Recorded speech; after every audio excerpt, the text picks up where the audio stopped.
Hello and welcome in a second period of chemistry, that is some basic concept of chemistry.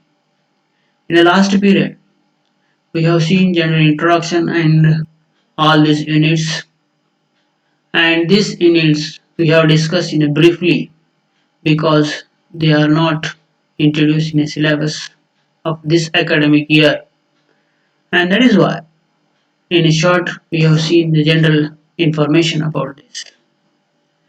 Now today in a detail we are going to see the next unit, that is the properties of matter and their measurement. वास्तविकता याच्या अगोदरच्या period मध्ये so what are the properties of matter that we have seen? So these properties are, that is the physical and the chemical properties of matters are there. So what are the physical properties? Again we are going to revise. आपण परत एकदा बघतोय. The physical properties are those which are measured or observed without changing chemical composition. त्याच्यामध्ये रासायनिक बदल न होता रासायनिक घटक तेच राहतात, त्याचं कंपोजिशन बदलत नाही. ज्या प्रॉपर्टी आपण पाहतो त्याला आपण काय म्हणतो, फिजिकल प्रॉपर्टीज. हा फिजिकल प्रॉपर्टीज म्हणजे कोणत्या, एखाद्या पदार्थाचं मेल्टिंग पॉइंट किंवा बॉइलिंग पॉइंट पाहणे, त्याची डेन्सिटी म्हणजे घनता पाहणे, ह्या सगळ्या फिजिकल प्रॉपर्टीज आहेत. त्याचा कलर असेल, ओडर असेल, ह्या सगळ्या फिजिकल प्रॉपर्टीज आहेत. आणि chemical properties, what are the chemical properties? The chemical properties are those in which there is a change in composition, and the properties which we can explain it here, that burning of coals, आपण जो कोळसा किंवा लाकूड जाळतो त्यावेळेस tremendous amount of heat त्याच्यामधून evolve होते आणि आपल्याला कोक कार्बन मिळतो. त्याचप्रमाणे इथे एक चित्र तुमच्या समोर दिलेलं आहे, figure, that is a burning of a magnesium wire. This is also the chemical change, and due to that property which we are observing during this change, that are known as a chemical property. हे गेल्या पिरियडला आपण पाहिलेलं आहे. आता याच्यानंतर आज आपण बघणार आहोत the measurement of properties. The measurement of properties म्हणजे प्रॉपर्टीचं मापन कसं करतात ते. So many properties of matters are the quantitative in nature. The quantitative nature म्हणजे काय, त्याचं अमाउंट आपण किंवा क्वांटिटी किती आहे त्याचं मापन करू शकतो, त्याला क्वांटिटेटिव्ह प्रॉपर्टी म्हणतात.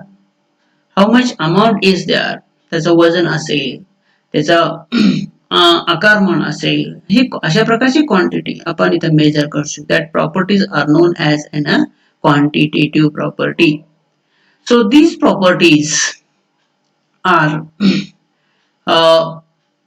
measured by using or by they are comparing with certain standard, and due to that we can exactly what is the quantity that can be measured, and it is a reproducible and the unchanging one.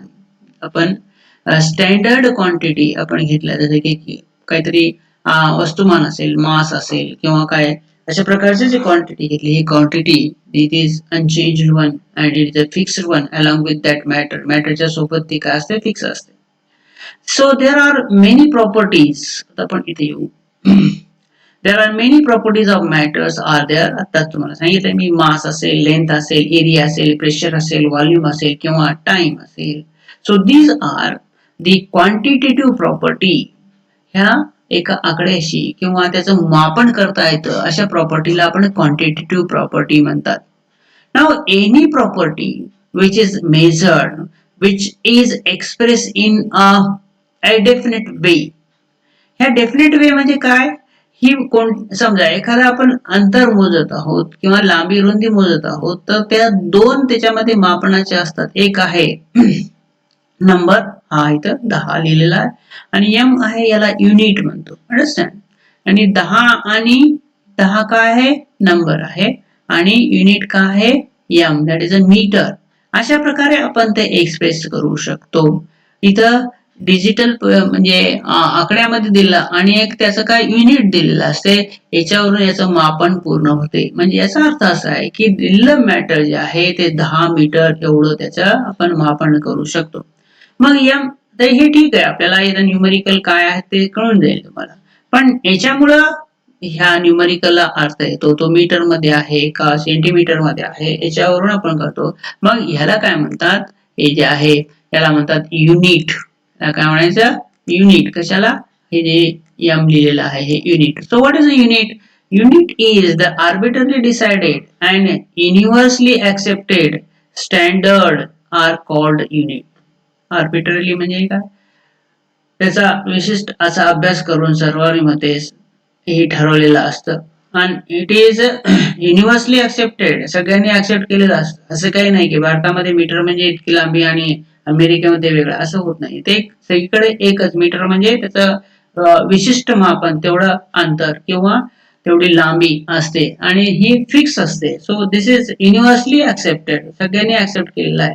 That is known as a unit. म्हणजे ह्या ठिकाणी हा M काय आहे, इथं आपल्याला unit म्हणता येईल. ह्या एम ला काय म्हणता येईल, युनिट म्हणता येईल. अशा प्रकारे युनिट आपण हे युनिट बघत असताना आपण 8वी 9वी 10वी पर्यंत वेगवेगळ्या प्रकारचे त्याचे युनिट्स आपण पाहिलेले आहेत, त्याच्या किंवा मापनाच्या पद्धती पाहिलेल्या आहेत. So there are several systems in which the units are expressed. वेगवेगळ्या पद्धतीने वेगवेगळ्या ठिकाणच्या ते दिलेल्या आहेत.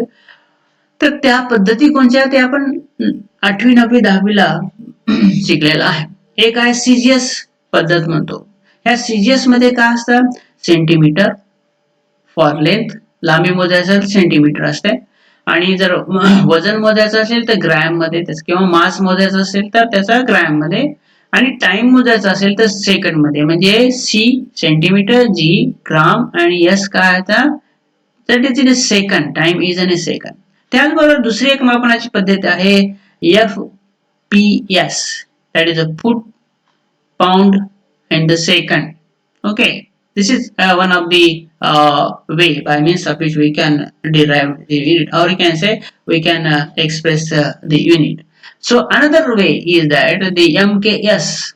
MKS is also the system by means of the system of the unit, that is a meter, kilogram, and second.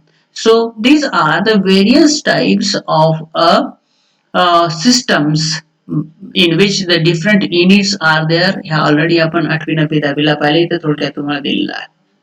But there is one system of a unit is there, that is known as SI units. So these SI units are based on the metric, दशक, दहा, अशा प्रकारे इथं याच्यावर based आहे. 10 page. So the international system of unit, याच्याकरता नाव दिलेलं आहे, याचं नाव IAS, that is I is international, S is the system of the unit is there, and that is why this is known as an SI units. याला काय दिलेलं आहे, SI unit. Now this SI unit is first of all given in 18th century in France, and it is later on accepted internationally, and that system is known as an SI system. Actually ह्या SI system मध्ये fundamental units आहेत, आणि हे fundamental scientific quantities आहेत, आणि त्या 7 असतात. त्या 7 फंडामेंटल क्वांटिटीज ह्या टेबल मध्ये इथं दिलेल्या आहेत. त्याचबरोबर other units like speed, volume, density, ह्या युनिट्सला इथं डिराइव्ड युनिट म्हणतात. आता डिराइव्ड युनिट म्हणजे काय, फंडामेंटल युनिट म्हणजे काय, आपण बघूया. समजा एक आपण एक लेंथ कन्सिडर केलं, तर length is measured in a metre, that is the fundamental property. But when we are going to calculate the density, density is known as an mass per unit area. Mass आणि एरियाचं इथं relation आहे, म्हणून याचं unit देत असताना ह्या दोन quantity बसणं, म्हणजे किलोग्रॅम आणि मीटर, ह्या दोन क्वांटिटी बसणं इथं तयार झालेलं आहे. म्हणून अशा प्रकारच्या युनिटला इथं डिराइव्ड युनिट म्हणतात. डिराइव्ड युनिट म्हणतात, हे तुम्ही लक्षात ठेवा. डिराइव्ड युनिट म्हणजे काय, त्याच्या रिलेशन असतं. आणि फंडामेंटल काय ते बेसिक युनिट असतं. जसं की तुम्हाला उदाहरण सांगितलं तर लेंथ मीटर मध्ये, याला काही गरज नाही दुसऱ्याची म्हणजे रिलेशन मध्ये ठेवण्याची. पण डिराइव्हड युनिट म्हणजे आपण इथं डेन्सिटी म्हणलो किंवा व्हॉल्यूम म्हणलो आहे का नाही, हे दोन युनिटचं इथं आहे. त्याच्यामुळं दोन युनिटचं कॉम्बिनेशन असतं. डेन्सिटी म्हणजे काय, मास पर युनिट एरिया. इथं मास आपण किलोग्राम मध्ये आणि लेंथ आपण मीटर मध्ये सॉरी व्हॉल्यूम दिलं तर त्यावेळेस काय होईल, आपल्याला हे युनिट येईल. अशा प्रकारे वेगवेगळे युनिट्स इथं दिलेले आहेत. Fundamental units that is length, mass, त्याच्यानंतर time that is electric current, thermodynamic temperature, amount of the substance and luminous density.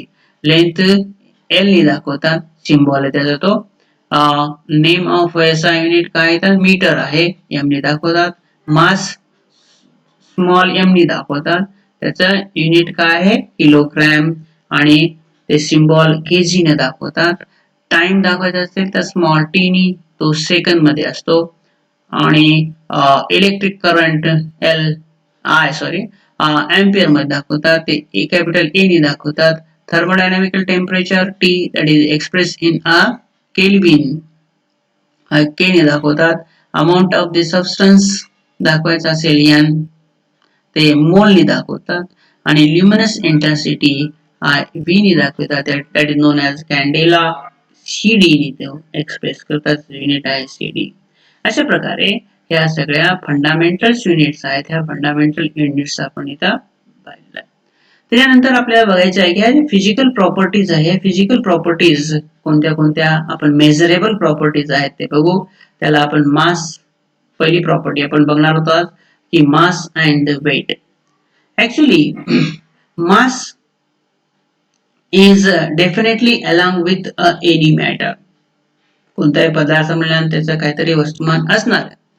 It is इनहरंट म्हणजे त्याच्या सोबत आलेलीच प्रॉपर्टी आहे कोणची, मास. आणि त्याच्यामुळं the mass is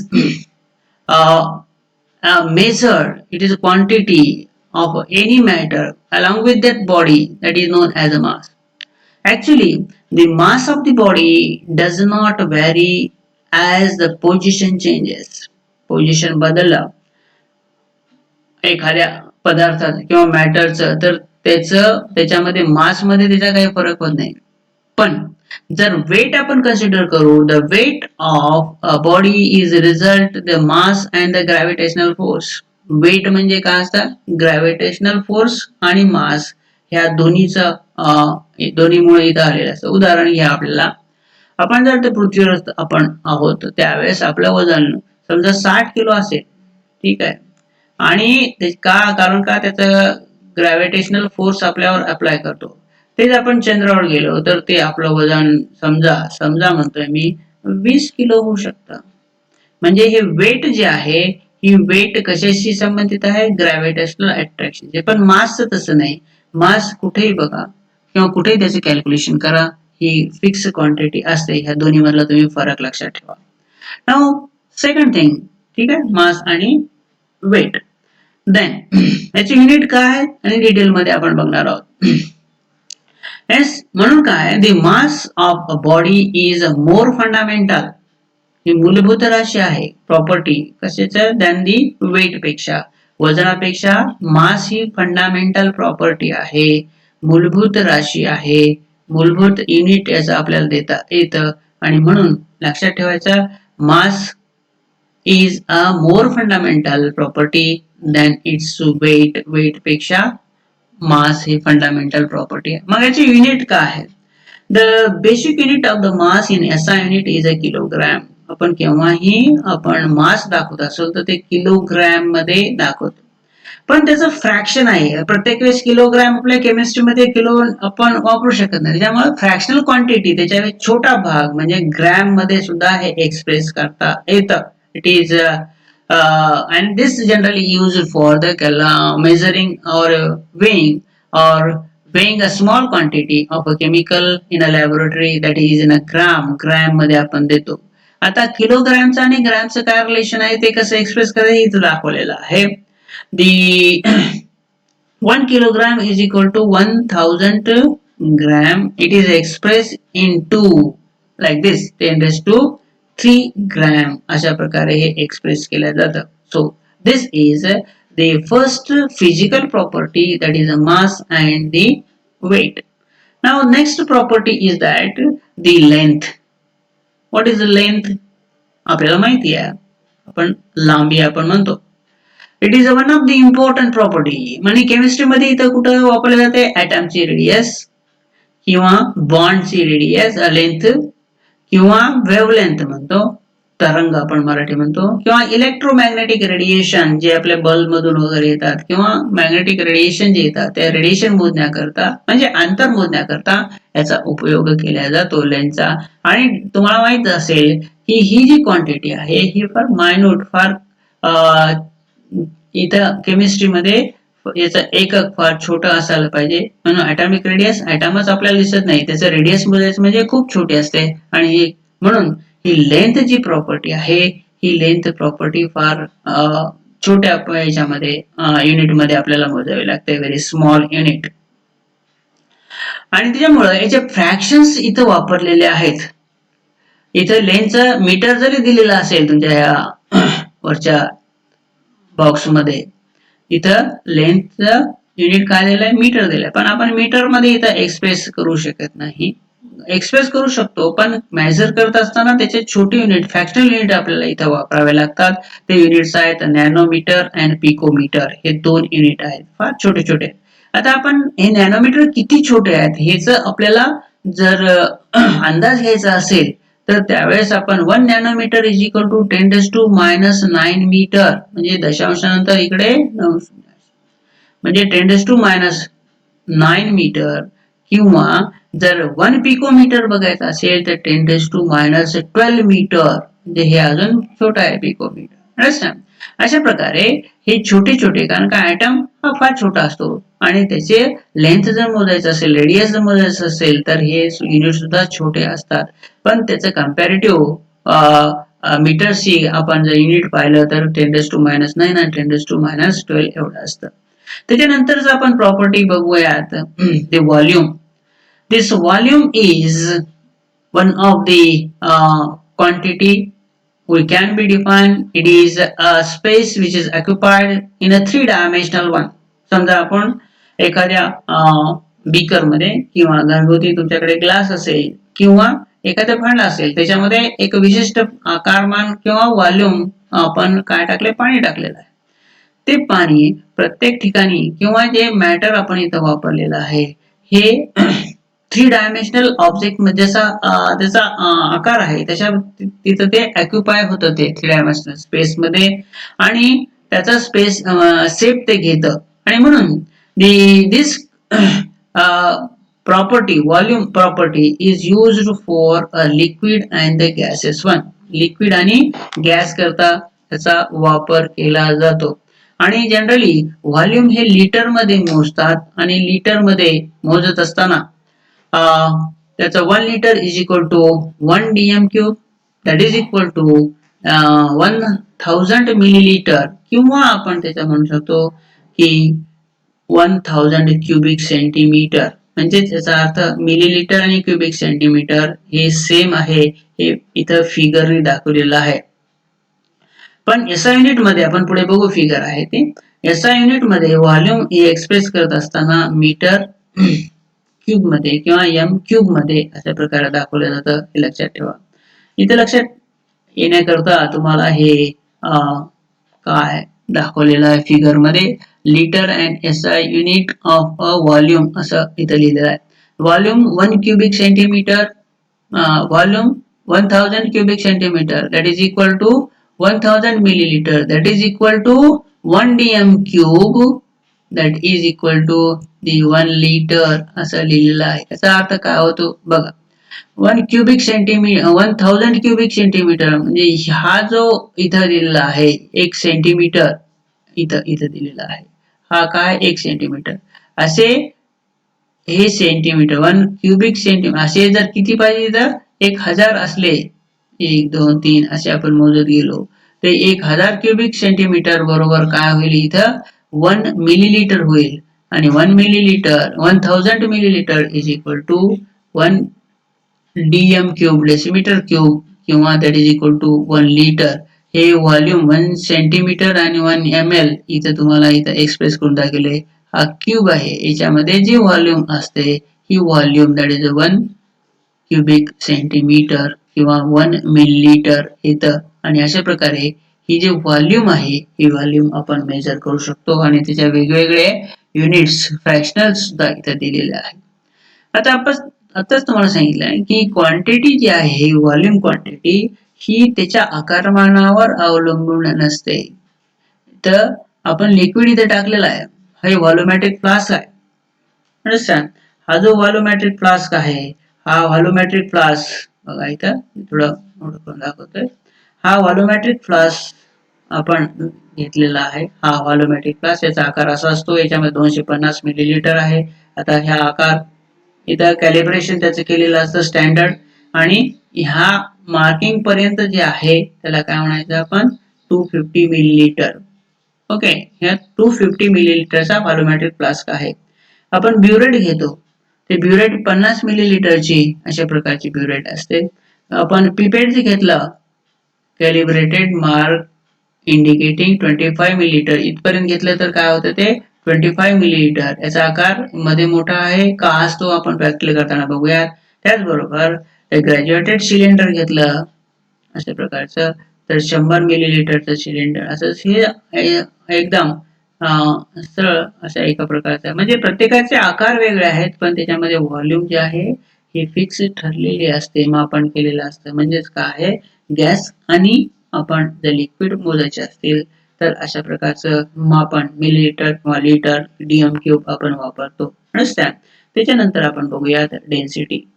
The density of a substance is a mass per unit area. आपण पूर्वी म्हणत असताना आपण तिथं व्हॉल्यूम म्हणालो होतो किंवा एरिया म्हणा. Density of a substance, it is a mass per unit volume म्हणा. So this is the in between the SI unit of a mass इथं घ्यायचं आणि SI unit of a volume घ्यायचं, that is equal to density. म्हणजे मास आणि volume याचा भागाकार किंवा गुणोत्तर म्हणतो युनिट, ते काय येतं एसआय युनिट येतं. आपण इथं एसआय युनिट कशाचं घेतलं आहे, मासचं घेतलं. आपण किलोग्रॅम मध्ये एक्सप्रेस करतो, हे किती आलेलं आहे इथं केजी. आणि व्हॉल्यूम घेतलं तर मीटर क्यूब त्याचं एकक आहे, इथं असं घेतो. आणि हे कशाचं आहे, किलोग्रॅम आणि मीटर क्यूब व्हॉल्यूमचं एक, म्हणून याचं जर युनिट घेतलं आपण, unit of density kilogram per cubic metre येतं. पर म्हणजे प्रत्येक क्युबिक मीटरला किती किलोग्रॅम आहे याच्यावरून त्याची डेन्सिटी ठरल्या जाते. तर डेन्सिटी हे एक डिराइव्ड टाइपचं युनिट आहे. मग सीजीएस मापन पद्धतीमध्ये आहे, हे एसआय युनिट मध्ये झालं. एसआय युनिट मध्ये डेन्सिटीचं एकक काय म्हणलं तुम्ही काय सांगता, kilogram per cubic metre. Okay, जर सीजीएस मध्ये सांगायचं असेल तर आपण मास कशामध्ये घेतले इथं ग्रॅम मध्ये, आणि व्हॉल्यूम कशामध्ये घेतली मिलीलीटर मध्ये. म्हणून याचं ग्रॅम क्युबिक सेंटीमीटर होतं. वजनाला मासला मास इथं असं, आणि याचं व्हॉल्यूम सुद्धा क्युबिक सेंटीमीटर मध्ये घेतलं. तर अशा प्रकारे हे क्युबिक सेंटीमीटर त्याचं व्हॉल्यूम झालं, आणि मास काय ग्रॅम मध्ये, तर याचं युनिट काय होईल सीजीएस मध्ये ग्रॅम क्युबिक सेंटीमीटर. लक्षात ठेवा, युनिट महत्वाचे आहेत आपल्याला 12वीला कॅल्क्युलेशन करण्याकरता, प्रॉब्लेम सोडवण्याकरता. एसआय युनिट डेन्सिटीचं काय किलोग्रॅम मीटर क्यूब, आणि सीजीएस युनिट काय ग्रॅम क्युबिक सेंटीमीटर. याच्यानंतर आपण बघूयात the next one, that is the last one, that is the temperature. The temperature is the quantitative property by means of which we can measure hotness or coldness. Coldness किंवा hotness आपण काय करतो major करतो, किती थंड आहे किंवा किती गरम आहे याचं आपण अंदाज घेतो किंवा तो सांगतो. ते युनिट कोणतं आहे मग, किंवा ते काय मग आपण कोणते क्वांटिटेटिव्ह टेम्परेचर आहे. आपल्याला माहिती आहे की generally the temperature is measured either in a degree centigrade, degree centigrade मध्ये किंवा सेल्सिअस मध्ये आपण मोजतो, किंवा फॅरनहीट मध्ये मोजतो, किंवा आपण इथं केल्विन मध्ये सुद्धा म्हणतो. वास्तविकता ही केल्विन जी आहे ही केल्विन काय आहे SI युनिट आहे. ही प्रॉपर्टी काय आपल्या आपण युनिट बघतोय तिच्या kelvin is SI unit property आपण 1.4 मध्ये दिलेला आहे. वाटल्यास आपण बघू शकतो इथं the temperature thermodynamical temperature is given in a Kelvin. He kelvin मध्ये एक्सप्रेस करतात टेम्परेचर म्हणून ही जी प्रॉपर्टी आहे केल्विन मध्ये SI युनिट मध्ये आहे. पण generally the thermometer is scaled आपण वेगवेगळे थर्मामीटर बघतो. काही थर्मामीटर का असतात फॅरेनहीट मध्ये दिलेले असतात, काही थर्मामीटर काय डिग्री सेंटीग्रेड मध्ये दिलेले असतात आणि काही थर्मामीटर हे आपल्याला त्याच्या फ्रीजिंग आणि बॉइलिंग पॉइंट ह्या ॲटमॉस्फेरिक प्रेशरशी कसा जुळतो याच्याविषयी दिलेलं असतं. म्हणून हे वेगवेगळ्या प्रकारचे थर्मामीटर इथं आपल्याला दिलेलं आहे. एक आहे केल्विनचं थर्मामीटर, एक आहे सेल्सिअस आणि दुसरं आहे फॅरेनहीटचं थर्मामीटर. आता इथं वेगवेगळे थर्मामीटर्स आहेत. ते थर्मामीटर आणि वॉटरचं बॉइलिंग पॉइंट काय, बॉडी टेम्परेचर काय आहे आणि वॉटर फ्रीज केव्हा होतं प्रत्येक थर्मामीटर मध्ये इथं दिलेलं आहे आणि ॲब्सोल्यूट झिरो प्रत्येकाचा इथं दिलेला आहे. Absolute zero all molecules motion stop. ह्या मोशन टेम्परेचरला मॉलिक्युलची मोशन स्टॉप होते. They are converting into the a solid one. That is known as an absolute temperature. आणि वॉटर फ्रीज कितीला होते प्रत्येक थर्मामीटर मध्ये इथं दिलेलं आहे. त्याचबरोबर आपलं बॉडी टेम्परेचर काय इथं दिलेलं आहे आणि वॉटर बॉईल कधी होतं हे दिलेलं आहे.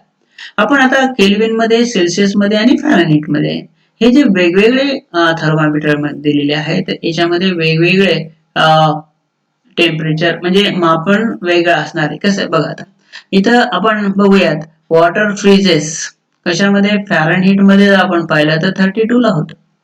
जर सेल्सिअस मध्ये पाहिलं तर इथं 0 ला होतं आणि केल्विन मध्ये पाहिलं तर 273.15 केल्विन ला वॉटर काय होतं फ्री होतं. So this is the temperature equivalent to the 0 of degree centigrade. Degree सेल्सिअसच्या 0 काय आहे इथं केल्विन किती आहे 273 आणि तेच आपण जर आपण फॅरेनहीट पाहिलं तर 32 फॅरेनहीट ह्या तापमानाला वॉटर काय होतं फ्रीज होतं. तर बॉडी टेम्परेचर पाहिलं आजकाल आपण कोविड मध्ये हे बघतोय बॉडी टेम्परेचर. बॉडी टेम्परेचर बघत असताना दोन प्रकारे दिलेलं असतं. एक आहे फॅरेनहीट मध्ये किंवा आपलं जे टेम्परेचर असतं थर्मामीटरने आपण मोजतो म्हणजे ताप मोजायच्या थर्मामीटरनी तर जनरली ते फॅरेनहीट मध्ये दिलेलं असतं. मग बॉडी टेम्परेचर आपलं जनरली किती असायला पाहिजे किंवा असतं 37 डिग्री आणि कशामध्ये आहे ह्या सेल्सिअस मध्ये. जर आपण फॅरेनहीट मध्ये पाहिलं तर हे टेम्परेचर 98.6 एवढं असतं. बघा इथं दिलेलं 98.6. अशा प्रकारे हे वेगवेगळे मापनाच्या पद्धती आहेत कशाच्या हॉटनेस किंवा कोल्डनेसच्या आणि हे आपण टेम्परेचर याच्यानं मोजू शकतो. मग आता हे कसं ठरवतात त्याच्याकरता फॉर्म्युले दिलेले आहेत. जर आपल्याला फॅरेनहीट मध्ये मोजायचं असेल आणि डिग्री मध्ये दिलेलं असेल तर 9.5 इंटू डिग्री सेंटीग्रेड किती असेल ते +32 केलं की फॅरेनहीट येतं. आता डिग्री सेंटीग्रेड इथं 20 ठेवलं आहे का 20 नेलं किती येतं इथं 4 36 आणि हे 32 या दोन्हीचं मिळून इथं फॅरेनहीट टेम्परेचर येतं. त्याचप्रमाणे इथं केल्विन सुद्धा केल्विन तर टेम्परेचर मध्ये असेल तर आपल्याला डिग्री सेंटीग्रेड काय आहे +273 एवढं येतं. समजा 0 डिग्री सेंटीग्रेड असेल उदाहरण इथं घ्या. इथं ॲब्सोल्यूट टेम्परेचर आपला वॉटर कितीला फ्रीज होतो 0 ला आणि याच्यामध्ये जर डिग्री सेंटीग्रेड मिळवलं केल्विन मिळवलं तर हे केल्विन मध्ये टेम्परेचर येतं म्हणजे 273.15 प्लस 0 किती येईल मग केल्विन टेम्परेचर 273 येईल. म्हणजेच याचा अर्थ असा होतो की केल्विन इथं जर 0 डिग्री सेंटीग्रेड असेल तर केल्विन 273 येतं. इथं जर 10 असेल तर 283 येतं. इथं जर 20 असेल तर केल्विन किती येईल इथं 293 येईल. अशा प्रकारे हे केल्विन बदलत असतं आणि ह्या फॉर्म्युल्याने आपल्याला इथं केल्विन डिग्री सेंटीग्रेडचं केल्विन किंवा केल्विनचं डिग्री सेंटीग्रेड मध्ये किंवा फॅरेनहीटचं डिग्री सेंटीग्रेड मध्ये कन्व्हर्शन करता येतं आणि हे आपल्याला वेगवेगळे प्रॉब्लेम्स विचारतात पुढे चालून. या प्रॉब्लेम मध्ये आवश्यक आहे अशाच प्रकारचे मेजरमेंट ज्या फिजिक्स मध्ये सुद्धा असतात ते सुद्धा बघा. आणि हे तुम्ही एकदा वाचून घ्या पुस्तकातून. आणि हे पुस्तक कंपल्सरी मी मुद्दाम तुम्हाला समोर ठेवतोय की 11वी आणि 12वी करता पुस्तकाचा म्हणजे टेक्स्ट बुकचा, आपलं पाठ्यपुस्तक म्हणतो आपण इंग्रजीमध्ये त्याला टेक्स्ट बुक म्हणतो, याचा अभ्यास होणं आवश्यक आहे. याच्यावरच एमसीक्यू विचारतात. फार बाहेरचे कन्सेप्ट इकडचे तिकडचे विचारत नाहीत. हे मोठे मोठे पुस्तकं वगैरे वापरण्यापेक्षा हे सगळे कन्सेप्ट जे आहेत हे सगळे कन्सेप्ट तुम्ही काय करा, व्यवस्थिशीर करून ठेवा. ओके. आणि ह्या सगळे टोटल टेबल याचे युनिट्स वगैरे काय आहेत ते बघा. त्यापूर्वी मी तुम्हाला सांगत असताना डेन्सिटी काय सांगितलं होतं, मास पर युनिट एरिया सांगितलं होतं. हे एरिया आपण त्यावेळेस लेंथ मध्ये सांगितलं होतं, आपण लेंथचं क्यूब करायला पाहिजे हे लक्षात ठेवा. ओके.